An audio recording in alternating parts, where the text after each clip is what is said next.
Hey everybody, it's Jason with Parallel Reality coming back with you today with an article from the Daily Signal. This is dated June 18th, and it says, weird, in all capital letters, weird protesters should stay home. And let's see what it has to say about these weird protesters. And of course, it's about the No Kings protests, which, okay, no one wants to be a king, but okay, let's just protest about something, I guess, because we have nothing better to do. This is when gray-haired white liberals take to America's streets for No Kings protests. The only danger they're exposing themselves to is ridicule.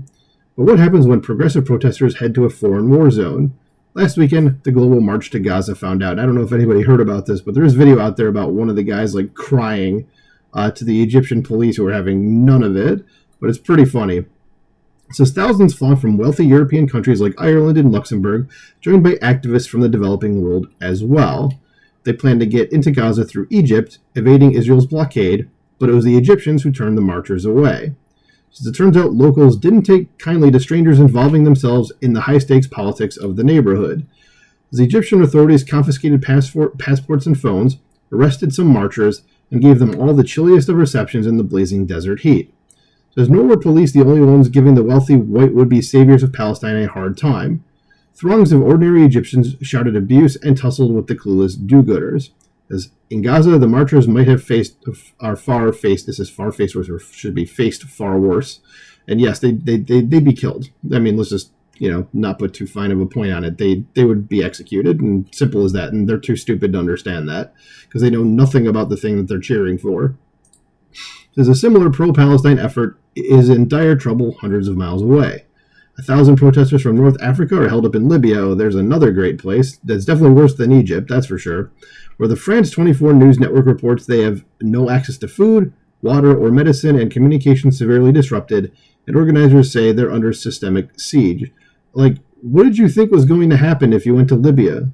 Are you dumb? I mean, it's a rhetorical question, but Jesus, come on. So those activists hail from places like Algeria, Mauritania, Morocco, and Tunisia. Now imagine the pale faces from the No Kings crowd in that situation. Egypt might as well be Madison, Wisconsin by comparison, yet Gaza makes even Libya seem serene. Getting packed onto buses and deported from Egypt is the kindest thing that could have happened to European leftists trying to tour a war zone. Yeah, that's correct. And keep in mind that they're also going there because of something that isn't actually happening, okay, that they think they're trying to prevent, okay?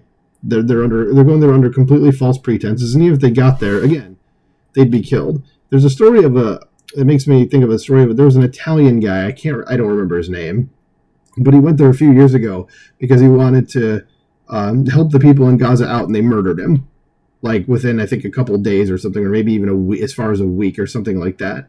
They didn't care. They would kill these people. It's the same thing if if Greta landed there, they would have done the same thing to her. And again, communists are stupid. They're too stupid to see this. Anyway, it says protests are inane enough in the West, but when Antifa isn't around and they don't devolve into riots against law enforcement, there is safe enough recreation for liberals who want to imagine they're doing something. It says, yet outside the comfortable confines of the Western world that protesters so often denounce as intolerably, unjust, pastimes like theirs can and do get people killed. Says perhaps back home in Luxembourg, a few of Gaza's self-appointed paladins will reflect on how lucky they are. Yes, these people are very lucky to be alive. And the Egyptians, even though they were treating these people atrociously, again, if you go look up footage, you can see that Egyptian citizens were beating them. It's you got off lucky even just from that, okay? Because it definitely would have been worse if you went to Gaza.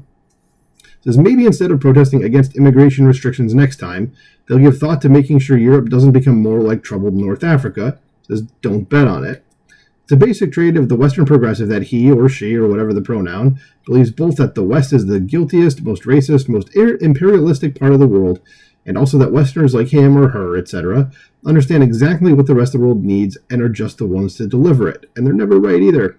So Western progressive moralizing is the most imperialist thing of all today, especially when presenting itself as anti-imperialist or anti-colonial. Yeah, we're against all those things, but we want you to believe all the things that we believe. Yeah. Again, progressives are, in and of themselves, hypocrites. Can't believe I forgot that word for a minute there. It says, and when people like Egyptians, who actually know a thing or two about experiencing imperialism, and at times perpetrating it too, tell Europe's Or America's wannabe white messiahs, they aren't welcome. How do the protesters react?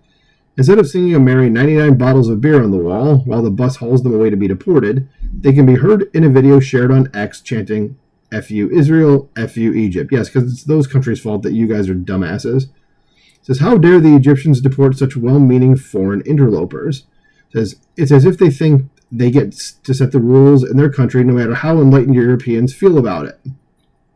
The Egyptians have the best of reasons not to want the West's most native leftists marching through their territory on their way to Gaza.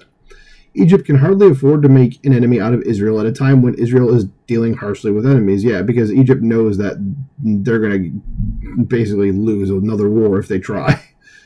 Says, and Egypt can't take in an influx of Gazans without making Gaza's problems, including Hamas, its own.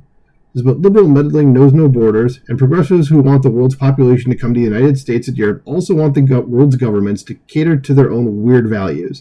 That is, Western, educated, industrial, rich, and democratic. Ah, that's why weird was capitalized in the title. The W-E-I-R-N-D there, got it. As the weirdos are wrong when they're out on the streets of America's cities. And they're dead wrong when they interfere in foreign crises they don't understand, though, thanks to the Egyptian authorities they now hate, at least this lot isn't simply dead. Right. Again, they're lucky to be alive because, if they went to Gaza, they would be dead. It says, no kings is an old-fashioned message. Today, what we need is no more royally entitled protesters. I like this article. That was good. So, yeah, I totally agree with that. So, tell these idiots to try not to be stupid. It's, yeah, there you go. I don't have anything else to say. Just don't be stupid. Let me know what you think about this in the comments below. Please like, share, and subscribe, and I will talk to you soon.